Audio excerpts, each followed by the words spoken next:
है।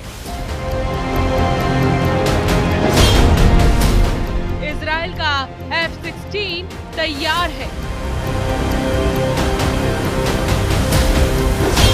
इजराइल को अमेरिका से मिला F-35 भी तैयार है। ये तीनों लड़ाकू विमान इजराइल को अमेरिका से ही मिले हैं। ये तीनों जेट इजराइल के सबसे खतरनाक स्ट्राइक मिशन के लिए तैयार हो चुके हैं।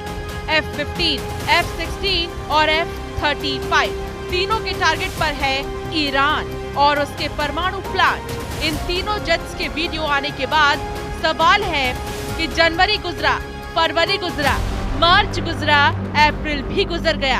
अब मई के आखिर में क्या होगा? क्या 2025 का सबसे खतरनाक पल आ चुका है? ये सवाल इसीलिए क्योंकि ईरान पर इजराइल के हमले की घड़ी बहुत करीब आ गई है। ये खबर अमेरिका से लेकर यूरोप और इजराइल के मीडिया ने छाप दी है। इन रिपोर्ट में अमेरिका की खुफिया एजेंसियों का हवाला दिया गया है। रिपोर्ट्स में बताया गया है कि इजराइल बहुत जल्दी ईरान के खिलाफ खतरनाक कदम उठाने जा रहा है। अमेरिका की इंटेलिजेंस एजेंसियों के मुताबिक इजराइल ने ईरान के परमाणु ठिकानों पर हमला करने की तैयारी कर ली है और ये स्ट्राइक बहुत जल्दी अंजाम दी जा सकती है। ये रिपोर्ट ऐसे वक्त सामने आई है जब राष्ट्रपति डोनाल्ड ट्रंप ने ईरान के साथ परमाणु मुद्दे पर बातचीत तेज कर दी है। इजराइल की तैयारियों पर रिपोर्ट बता रही है कि पूरी दुनिया में ऐसे भूकंप का खतरा है जो सिर्फ ईरान या इजराइल को नहीं हिलाएगा बल्कि पूरी दुनिया में नेतन्याहू की स्ट्राइक का असर पड़ेगा। इजराइल के स्ट्राइक मिशन की खबर मिलने के बाद कच्चे तेल के दाम अचानक बढ़कर $66 प्रति बैरल के पार पहुंच गए। सोने के दाम भी 2 हफ्तों की सबसे ऊंचाई पर पहुंच चुके हैं, यानी 24 कैरेट का 1 तोला सोना अब 97,000 का आंकड़ा पार कर गया।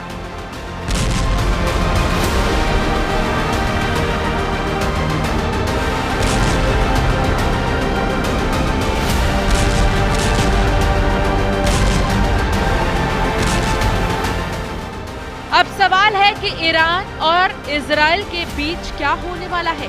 क्या वाकई इजराइल ने अब ईरान से आर पार करने का मूड बना लिया है, जबकि ट्रंप ने उनको आगाह किया है कि परमाणु मुद्दे पर बातचीत के दौरान अगर इजराइल ने ईरान पर हमला किया तो वो उसका साथ नहीं देगा।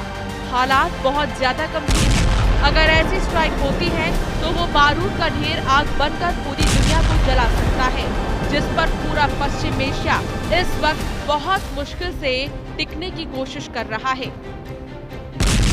ईरान पर ट्रंप के विशेष दूत स्टीव विटकॉफ ने कहा है कि संवर्धन अमेरिका के लिए लाल रेखा है। ईरान के विदेश मंत्री कह रहे हैं कि वो इसे जारी रखेंगे। ऐसे में अमेरिका अब आगे क्या करेगा? अमेरिका खुफिया अधिकारियों का हवाला देकर बताया गया है कि ईरान पर स्ट्राइक को लेकर नेतन्याहू ने अभी आखिरी फैसला नहीं किया है, लेकिन उनकी तैयारी इस वक्त पूरी है। इजराइल अब हमले के लिए आगे कदम बढ़ाता है या नहीं, ये पूरी तरह ईरान और अमेरिका की बातचीत पर निर्भर है। परमाणु मुद्दे पर अमेरिका और ईरान की बातचीत में सबसे बड़ा मुद्दा है यूरेनियम संवर्धन, और ईरान ने कह दिया है कि दुनिया की कोई ताकत उसे परमाणु ऊर्जा का इस्तेमाल करने से नहीं रोक सकती, न ही उसका परमाणु संवर्धन की प्रक्रिया पर ब्रेक लगाने का इरादा कामयाब होगा।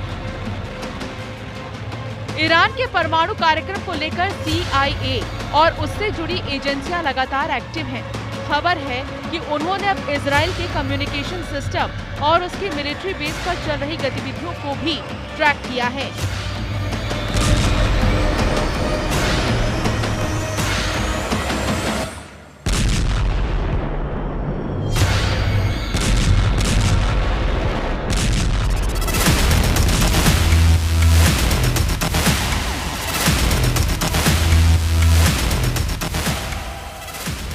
पता चला है कि इजराइल ने हाल ही में एक स्ट्राइक मिसाइल का अभ्यास किया है, जो बताता है कि नेतन्याहू ने ईरान के खिलाफ एक बड़े मिशन को आजमा लिया है।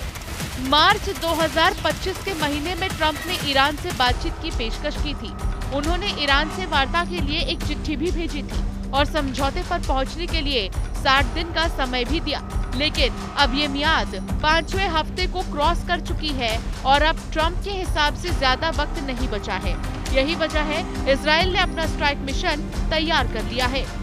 ईरान ने जनवरी 2025 में अब तक इतने हथियार जमा कर लिए हैं कि एक बड़े युद्ध को लॉन्च करने वाला हमला किया जा सकता है। ईरान के ड्रोन बेस के इस वीडियो ने इजराइल से लेकर अमेरिका तक हड़कंप मचा दिया है।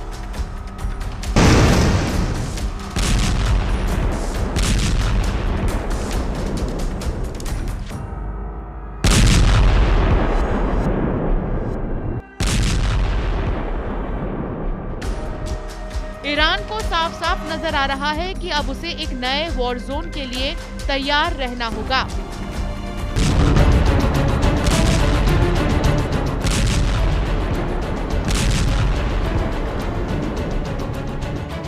ईरान का सबसे बड़ा खतरा अपने परमाणु अड्डों को लेकर है। ईरान को खतरा उसकी सबसे बड़ी ताकत मिसाइल बेस को लेकर है। ईरान को खतरा उसकी सबसे बड़ी फोर्स रेवोल्यूशनरी गार्ड्स को लेकर है। ईरान को खतरा उसके तेल के ठिकानों को लेकर भी है, जिस पर इजराइल की नजर गड़ी हुई है। ये चारों ताकत इस वक्त अमेरिका और इजराइल के टारगेट पर हैं। डोनाल्ड ट्रंप ने इजराइल को 2000 पाउंड वाले बम की सप्लाई भी जारी रखी हुई है। ये ऐसे बम हैं जो F-15 जैसे फाइटर जेट से लॉन्च किए जा सकते हैं, लेकिन जब इससे भी बड़े बम से हमला करना हो तो उसके लिए इजराइल के पास बड़े विमान नहीं है। अब तक इजराइल ने अपनी बमबारी में 3 तरह के फाइटर जेट इस्तेमाल किए हैं। F-16 से लेकर F-15 और F-35 पर बंकर बस्टर बम लोड किए जाते हैं और फिर उनसे बेरूत और दक्षिणी लेबनान से लेकर गाजा और ईरान तक बमबारी की गई है।